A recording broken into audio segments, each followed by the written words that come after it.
মাস পাবেন, রমজান মাসে ইবাদত বন্দেগী করবার নিয়ত করেছেন, তারা অবশ্যই এই দুরুদের আমলটি বেশি বেশি করবেন। যদি এই দুরুদের আমলটি বেশি বেশি করতে পারেন, ভাগ্যের পরিবর্তন হয়ে যাবে। আল্লাহ পাক রব্বুল আলামিন গুনাহগুলোকে মাফ করে দেবে। আপনার মনে যা ইচ্ছা আছে আল্লাহ পাক রব্বুল আলামিন আপনার মনের ইচ্ছাগুলোকে পূর্ণ করে দেবে। বিশ্বনবী মুহাম্মদুর রাসূলুল্লাহ সাল্লাল্লাহু আলাইহি ওয়াসাল্লাম বলেন, মান সাল্লা আলাইয়া ওয়াহিদান সাল্লাল্লাহু আলাইহি আশারা, যে ব্যক্তি আমার উপরে মাত্র একবার দুরূদ শরীফ পাঠ করবে, আল্লাহ পাক রব্বুল আলামিন আল্লাহ পাক তার উপরে 10 বার 10টি রহমত নাজিল করবে। দুরূদ শরীফের এত ফজিলত।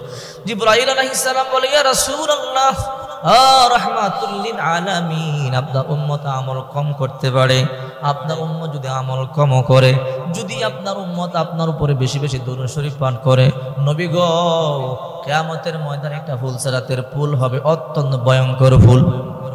ও নবী, চুল হইতে পারি চিকুন হবে, খুর হইতে দার, জাহান্নামীরা কাটিয়া কাটিয়া জাহান্নামের মধ্যে পড়িয়া যাবে। নবী গো আপনার উম্মত যদি আমল কম করে, যদি ওই ফুল পাড়ি দেওয়ার জন্য তারা ভয় পায়, পুলের কিনারার মধ্যে দাঁড়াইয়া থাকে, আমি জিবরাইল ওয়াদা দিলাম গো, যারা বেশি বেশি দুরূদ শরীফ পাঠ করবে তাদেরকে আমি জিবরাইল ধরে ধরে ওই জাহান্নামের ফুলসিরাতের ফুল পার করে দিয়া তাকে আমি ওই পারে পৌঁছাইয়া দিব। তার মানে দুরূদ শরীফ যারা পাঠ করে এদেরকে ফুলসিরাতের ফুল পার করে দিবে। নবী আপনি মন খারাপ করবেন না। তখন মিকাইল আলাইহিস সালাম এসে বলে, ইয়া রাসূলুল্লাহ, আপনার উম্মত যদি আপনার উপরে বেশি বেশি দুরূদ শরীফ পাঠ করে, নবী আমল যদি কম করে, কিয়ামতের ময়দানে একটাই হাউজ আছে, হাউজে কাউসার। যেই হাউজে কাউসারটা আল্লাহ পাক রব্বুল আলামিন আপনাকে দান করেছে, ও রাহমাতুল লিল আলামিন, আপনার যে উম্মত আপনার উপরে বেশি বেশি দুরূদ শরীফ পাঠ করবে, নবী গো আমি নিজে মিকাইল ওই ফুলসিরাত ওই যে হাউজে কাউসার থেকে পানি উঠাইয়া আপনার উম্মতদেরকে পানি পান করায় দেব। সুবহানাল্লাহ। এই হইল এই দুরুদের এত ফজিলত।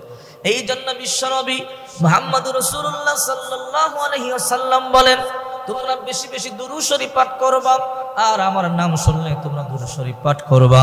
রমজান মাসে আল্লাহর হাবিব সাল্লাল্লাহু আলাইহি ওয়াসাল্লাম বলেন, তোমরা বেশি বেশি দুরুদের আমল করো।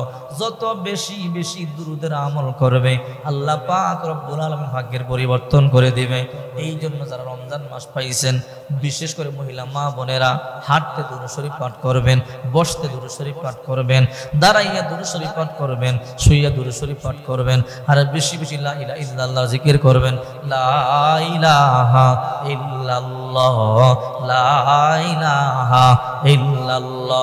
বিশ্বনবী মুহাম্মদুর রাসূলুল্লাহ সাল্লাল্লাহু আলাইহি ওয়াসাল্লাম বলেন, মান সাল্লা আলাইয়া ওয়াহিদান সাল্লাল্লাহু আলাইহি আশারা, যে ব্যক্তি আমার উপরে মাত্র একবার দুরূদ শরীফ পাঠ করবে, আল্লাহ পাক রব্বুল আলামিন তার আমল নামায় 10 বার 10টি রহমত নাজিল করবে।